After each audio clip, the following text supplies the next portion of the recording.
कहानी की शुरुआत में एक प्रॉपर्टी डीलर जिसका नाम फैल्कन होता है वो मिस्टर एंड मिसेस स्मिथ को फ्लैट दिखाने के लिए लाया हुआ होता है। फैल्कन उस फ्लैट के बारे में मिस्टर एंड मिसेस स्मिथ को बताता है कि इस फ्लैट के अंदर एक बूढ़ी औरत रहती थी जो न्यूयॉर्क शहर की पहली महिला लॉयर थी। ज़्यादा उम्र हो जाने की वजह से वो बूढ़ी औरत मारी गई। फिर मिस्टर एंड मिसेस स्मिथ और फैल्कन को एक कबर्ड के पीछे एक अलमारी मिलती है। जब वे तीनों उस अलमारी को खोलते हैं तो उन्हें उसके अंदर वैक्यूम क्लीनर मिलता है और इसके साथ साथ एक टॉवल भी मिलता है। फैल्कन कहता है कि शायद वो बूढ़ी औरत यहाँ पर ये सारा सामान रखकर भूल गई होंगी।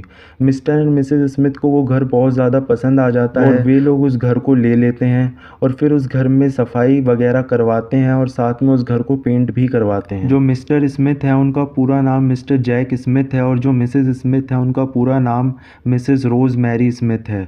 मैं इस फिल्म के अंदर मिस्टर जैक स्मिथ को जैक कहूँगा और मिसेस रोज मैरी स्मिथ को रोज़ कहूँगा। फिर आगे कहानी में जब रोज़ फ्लैट के बेसमेंट में अपने कपड़े धो रही थी तब उस समय उसकी मुलाकात टेरी कैस्टावेट से होती है। टेरी बताती है कि वो उसकी पड़ोसन है और 7th फ्लोर पर रहती है। टेरी और रोज़ की यहाँ पर एक अच्छी खासी दोस्ती हो जाती है। टेरी बताती है कि उसके पेरेंट्स जो हैं वो उसके असली पेरेंट्स नहीं हैं। मिस्टर एंड मिसेस कैस्टावेट उसे एक रोड से उठाकर लेकर आए थे। टेरी बताती है कि उसका एक भाई भी है, नेवी में ऑफिसर है।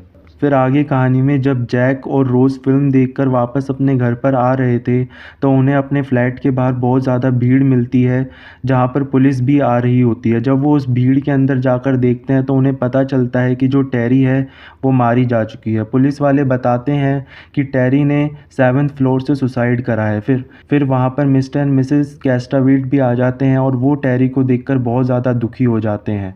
फिर पुलिस वाले जब मिस्टर एंड मिसेस कैस्टावेट से पूछते हैं कि ये सब कैसे हुआ तो मिस्टर एंड मिसेस कैस्टावेट बताते हैं कि टेरी हर तीसरे दिन डिप्रेस रहा करती थी। वो दोनों ये भी बताते हैं कि जो टेरी है वो हमारी बेटी नहीं थी, हम उसे रोड से उठाकर लेकर आए थे और हम ही ने उसे पाल पोस कर बड़ा करा था। पुलिस वाले पूछते हैं कि टेरी के साथ कोई और भी रहता था, मतलब कोई उसका फैमिली मेम्बर या कोई और। उस टाइम मिस्टर एंड मिसेस कैस्टावेट मना कर देते हैं, लेकिन फिर रोज़ कहती है कि टेरी का एक भाई है जो कि नेवी में है। फिर मिस्टर एंड मिसेस कैस्टावेट इस बात को मना कर देते हैं कि हमें इस बारे में नहीं पता कि टेरी का कोई भाई भी है। फिर आगे कहानी में मिसेस कैस्टावेट रोज़ के घर पर आती है उससे बात करने के लिए और मिसेस कैस्टावेट को उसका घर बहुत ज़्यादा पसंद आता है। उसके घर का फर्नीचर भी मिसेस कैस्टावेट को बहुत ज़्यादा पसंद आता है। वो घर के हर एक फर्नीचर के बारे में रोज़ मैरी से पूछने लगती है कि ये कितने का है, ये कितने का है। वे दोनों बहुत सारी बातें करते हैं जिसमें रोज़ मैरी बताती है कि मेरे हस्बैंड एक टीवी एक्टर हैं और वो एड्स वगैरह में भी काम करते हैं। जो मिसेस कैस्टावेट होती है वो जैक और रोज़ को रात के खाने के लिए इनवाइट कर देती है। फिर आगे कहानी में जैक और रोज़ मिस्टर एंड मिसेस कैस्टावेट के यहाँ डिनर करने के लिए जाते हैं। वे चारों घर में बैठकर ड्रिंक करते हैं, चारों बहुत सारी बातें करते हैं और साथ में डिनर भी करते हैं और फिर जैक एंड रोज़ अपने घर वापस आ जाते हैं। फिर आगे कहानी में जो मिसेस कैस्टावेट है वो अपनी फ्रेंड लोरा के साथ रोज़ के यहाँ पे जाती है और उसे लोरा से इंट्रोड्यूस करवाती है और फिर वे तीनों बैठकर बहुत अच्छी खासी बातें जिसमें जो मिसेस कैस्टावेट हैं वो रोज़ मैरी को एक नेकलेस गिफ्ट करती है। रोज़ को याद आता है कि ऐसा ही नेकलेस टेरा ने भी पहना हुआ था। रोज़ उस नेकलेस को पहन लेती है। फिर आगे कहानी में जैक रोज़ को बताता है कि जो उसका टीवी शो था उस टीवी शो में से उसे एक इम्पॉर्टेंट रोल मिला था, लेकिन वो रोल अब एक ट्रॉय नाम के लड़के को दे दिया गया है और मेरे को एक सपोर्टिंग रोल दे दिया गया है। वो ये सारी बातें रोज़ को बता ही रहा था। रोज़ भी बताती है कि मिसेस कैस्टावेट ने उसे एक नेकलेस गिफ्ट में दिया है। जो रोज़ है वो उस नेकलेस को निकाल देती है और एक बॉक्स के अंदर रख देती है और उस बॉक्स को ड्रॉवर के अंदर रख देती है। फिर थोड़े दिनों के बाद रोज़ के घर पर एक कॉल आता है और उस कॉल को अटेंड जैक करता है और जैक को पता चलता है कि जो इम्पोर्टेंट रोल जैक से छीनकर ट्रॉय को दिया गया था वो रोल वापस जैक को दे दिया गया है क्योंकि जो ट्रॉय है वो अंधा हो गया है। जैक को ये बात सुनकर अच्छा भी लगता है लेकिन उसे मन ही मन में बुरा भी लग रहा होता है कि ट्रॉय अंधा कैसे हो गया। फिर आगे जब रोज़ और जैक डिनर कर रहे थे तो उनके घर पर फिर से मिसेस कैस्टावेट आ जाती हैं, लेकिन जो रोज़ है इस बार वो नहीं चाहती कि मिसेस कैस्टावेट अंदर आए क्योंकि रोज़ को मिसेस कैस्टावेट बहुत ज़्यादा इरिटेट करने लगती है। मिसेस कैस्टावेट अंदर नहीं आती और वो उन दोनों के लिए एक चॉकलेट मूस देकर जाती है। फिर वे दोनों उस चॉकलेट मूस को खाते हैं तो जैक तो चॉकलेट मूस बहुत अच्छी लगती है, लेकिन रोज़ को चॉकलेट मूस अच्छी नहीं लगती, उसे वो बहुत ज़्यादा फीकी फीकी लगती है। वो उसको खाती नहीं और फेंक देती है। फिर थोड़ी देर के बाद रोज़ को चक्कर आने लगते हैं और वो चक्कर खा के गिरने ही वाली होती है कि जैक उसे बचा लेता है। फिर जैक रोज़ को उठाकर अपने बेडरूम में ले जाता है और उसे वहाँ पे सुला देता है। फिर जो जैक होता है वो रोज़ के कपड़े उतारने लगा ताकि वो थोड़ी सी कंफर्टेबल हो जाए। फिर रोज़ को सपना आता है। रोज़ को एक ऐसा सपना आता है जिस सपने के अंदर वो बेड पर लेटी हुई है और उसने कुछ भी नहीं पहना हुआ है और उसके सामने बहुत सारे लोग खड़े हुए हैं जिनमें लड़के भी हैं और लड़कियां भी हैं और उन सब ने भी कुछ भी नहीं पहना हुआ है। उन्हीं सब में मिसेस कैस्टावेट भी होती है जो उन सब लड़के लड़कियों से कहती हैं कि मैंने इसे चॉकलेट मूस दे दी है और अब ये बेहोश हो चुकी है। फिर उनमें से एक आदमी एक तलवार लेकर रोज़ के पेट को काटने लगता है जिससे कि रोज़ का पूरा शरीर खूनम खून हो जाता है। जब सुबह रोज़ की नींद खुलती है तो रोज़ जैक को बताती है कि उसे एक अजीब सा सपना आया जिसमें सब लोग उसका रेप करने की कोशिश कर रहे थे। जैक बताता है कि कल मैं अपने आप को कंट्रोल नहीं रख पाया था, तो तुम्हें इस बारे में सोचने की ज़रूरत नहीं है। फिर आगे कहानी में रोज़ मैरी डॉक्टर के यहाँ चेकअप करवाने के लिए जाती है जिसमें डॉक्टर उसे बताता है कि वो रिपोर्ट्स के लिए कॉल करेगा और फिर रोज़ मैरी अपने घर पर आ जाती है। कुछ दिनों के बाद डॉक्टर के पास रोज़ मैरी का कॉल आता है और डॉक्टर उसे बताता है कि आप प्रेग्नेंट हैं। रोज़ मैरी ये बात सुनकर बहुत ज़्यादा खुश हो जाती है। फिर आगे कहानी में ये वाली बात जब जैक को पता चलती है तो जैक भी बहुत ज़्यादा खुश हो जाता है और फिर ये वाली बात मिस्टर एंड मिसेस कैस्टावेट को भी पता चल जाती है। मिसेस कैस्टावेट रोज़ मैरी से कहती है कि मैं एक बहुत अच्छे डॉक्टर को जानती हूँ जिसका नाम डॉक्टर जे है और उसने यहाँ पर बहुत सारी डिलीवरीज करी है। मैं तुम्हें किसी भी अरे गहरे डॉक्टर के पास नहीं जाने दूंगी। मिसेस कैस्टावेट रोज़ मैरी के यहाँ से ही उस डॉक्टर को कॉल करती है और उसे रोज़ मैरी के बारे में बताती है। फिर आगे रोज़ मैरी रात के टाइम नेकलेस को पहन लेती है जो नेकलेस उसे मिसेस कैस्टावेट ने गिफ्ट में दिया था और वो उसे अपने आप ही पहन लेती है जबकि खुद उसने अपनी मर्ज़ी से उतारा था। फिर आगे रोज़ मैरी उसी डॉक्टर जे के पास जाती है जिसके बारे में मिसेस कैस्टावेट ने बताया था और मिसेस कैस्टावेट ने ही रोज़ मैरी और डॉक्टर जे की मीटिंग को फिक्स करा था। डॉक्टर जे बताते हैं कि मिसेस कैस्टावेट को कहो कि वो तुम्हारे लिए एक मिक्सचर मिल्क बनाकर देगी जो जो तुम्हारी सेहत के लिए और बच्चे की सेहत के लिए लाभदायक होगा। फिर रोज़ मैरी ऐसा ही करती है। वो मिसेस कैस्टावेट से कहती है और मिसेस कैस्टावेट उसे एक मिक्सचर मिल्क बनाकर देती है जिसे रोज़ मैरी पी लेती है। फिर आगे रोज़ मैरी जैक को बताती है कि उसके पेट में थोड़ा थोड़ा दर्द हो रहा है। जैक कहता है कि तुम डॉक्टर के पास गई थी। रोज़ कहती है कि वो गई थी, लेकिन फिर जैक उसे कहता है कि तुम्हें कल फिर जाना चाहिए। फिर रोज़ मैरी दोबारा डॉक्टर जे के पास जाती है। डॉक्टर जे रोज़ मैरी को बताते हैं कि तुम्हारी और तुम्हारे बच्चे की सेहत को कोई नुकसान नहीं पहुंचाएगा, तो तुम टेंशन मत लो। जो रोज़ मैरी है उसने अपने बाल भी कटवा लिए हैं और उसने एक प्रॉपर बॉय कट रख लिया है। फिर रोज़ मैरी जैक से कहती है क्या मैं बुरी लग रही हूँ। जैक बताता है कि तुम सुंदर लग रही हो, बस तुम्हारे सर के ऊपर ये हेयर स्टाइल सूट नहीं कर रहा है। फिर जब रोज़ मैरी अपने घर पर अकेले होती है तो उससे मिलने के लिए मिस्टर क्रिस आते हैं जो रोज़ मैरी के एक पुराने दोस्त होते हैं। दोनों बैठकर आपस में बातें करते हैं और रोज़ मैरी क्रिस को बताती है कि मैं प्रेग्नेंट हूँ। फिर उसके बाद उनके घर पर मिस्टर कैस्टावेट भी आते हैं और वे तीनों बैठकर फिर बातें करते हैं।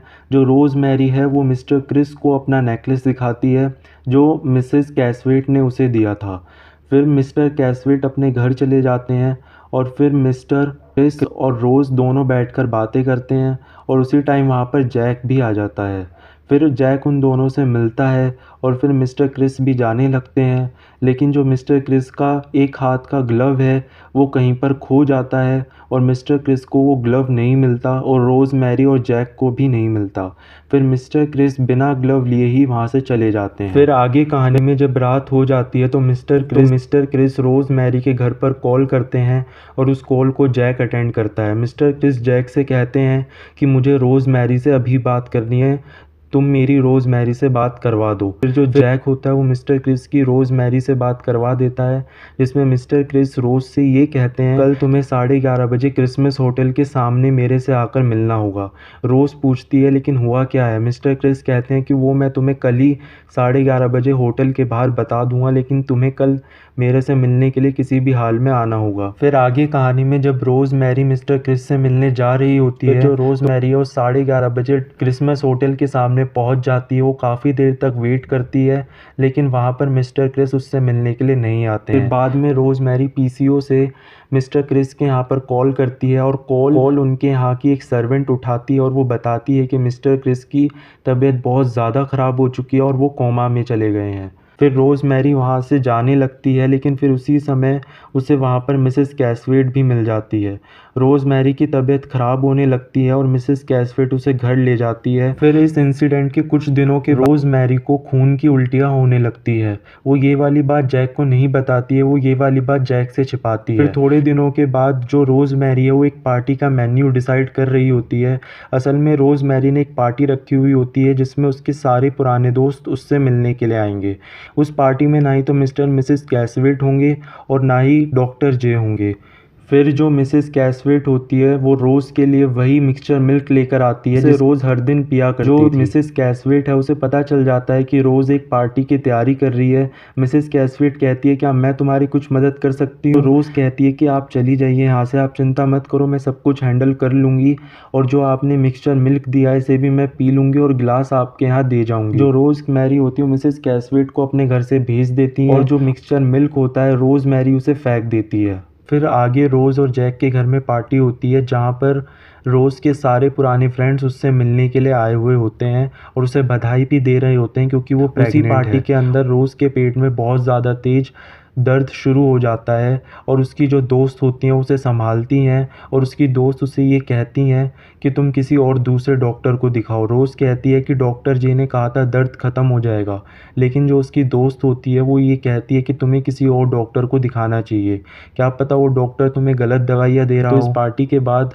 जो रोज़ होती है वो जैक को बताती है कि मैंने 3 दिनों से मिक्सचर मिल्क नहीं पिया है और ये बात सुनकर जैक को बहुत ज़्यादा गुस्सा आ जाता है। रोज़ जैक से कहती है कि मुझे डॉक्टर हिल के पास जाना चाहिए, लेकिन जो जैक होता है वो रोज़ को डॉक्टर हिल के पास जाने से मना करता है और यहाँ पर इन दोनों का एक बहुत बड़ा झगड़ा हो जाता है। लेकिन फिर जो रोज़ का पेट दर्द होता है वो अचानक से रुक जाता है और रोज़ बहुत ज़्यादा खुश हो जाती है कि उसका पेट दर्द कैसे रुक गया।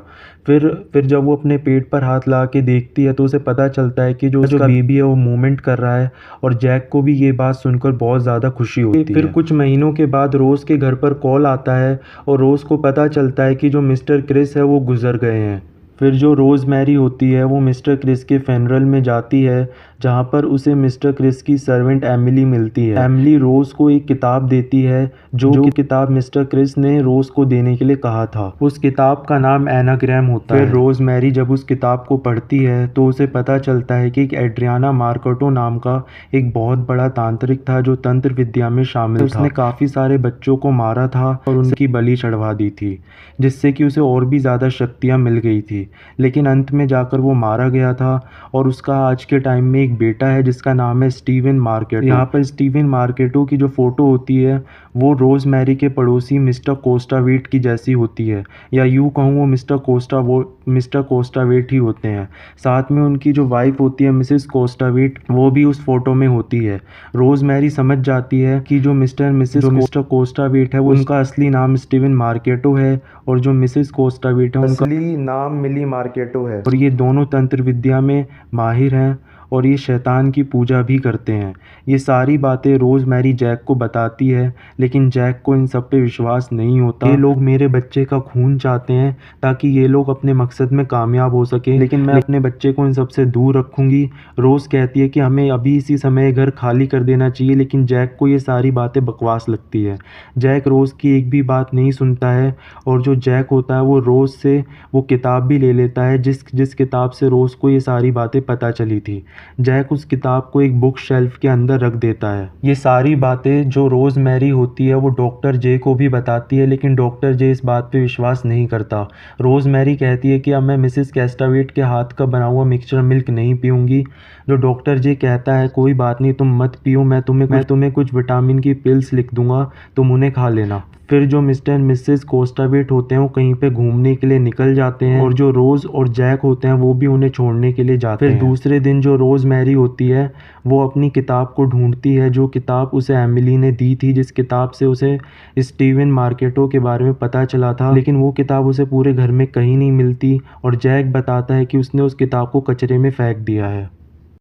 आगे रोज़ मैरी जब रोड क्रॉस करके लाइब्रेरी जा रही थी तो वो रास्ते में ही अपना नेकलेस फेंक देती है। ये वही नेकलेस होता है जो मिसेस कैस्टावेट ने रोज़ मैरी को गिफ्ट में दिया था। आगे फिर रोज़ मैरी लाइब्रेरी से कुछ किताबों को उठाकर लेकर आती है, जिन किताबों के अंदर एड्रियाना मार्केटो के बारे में दिया हुआ होता है।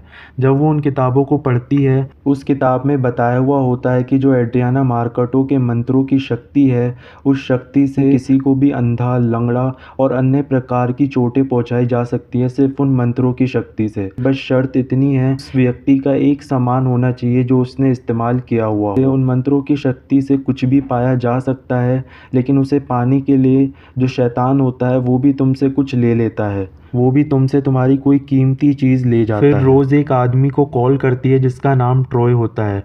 ट्रॉय वही आदमी होता है जिसे पहले जैक की जगह टीवी शो के अंदर एक इम्पॉर्टेंट रोल दिया गया था, लेकिन ट्रॉय के अंधे हो जाने की वजह से वो इम्पॉर्टेंट रोल जैक को दे दिया गया था। रोज़ ट्रॉय से पूछती है क्या तुमने जैक को अपना कोई सामान दिया था जो तुमने इस्तेमाल किया हुआ हो।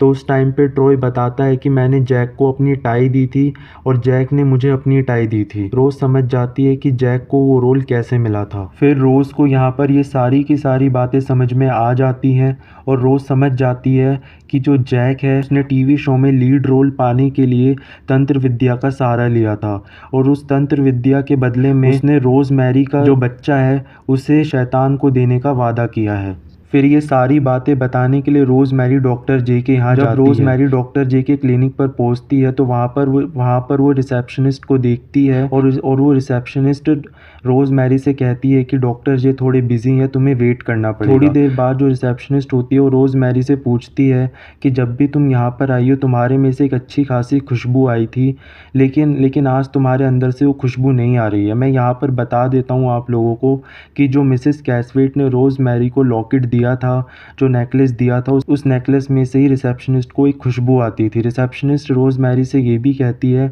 कि ऐसी ही खुशबू डॉक्टर जे में से भी आती है। और रोज़ मैरी समझ जाती है कि जो डॉक्टर जे हैं वो भी उसके हस्बैंड के साथ और मिस्टर एंड मिसेस कैस्वेट के साथ मिले हुए हैं।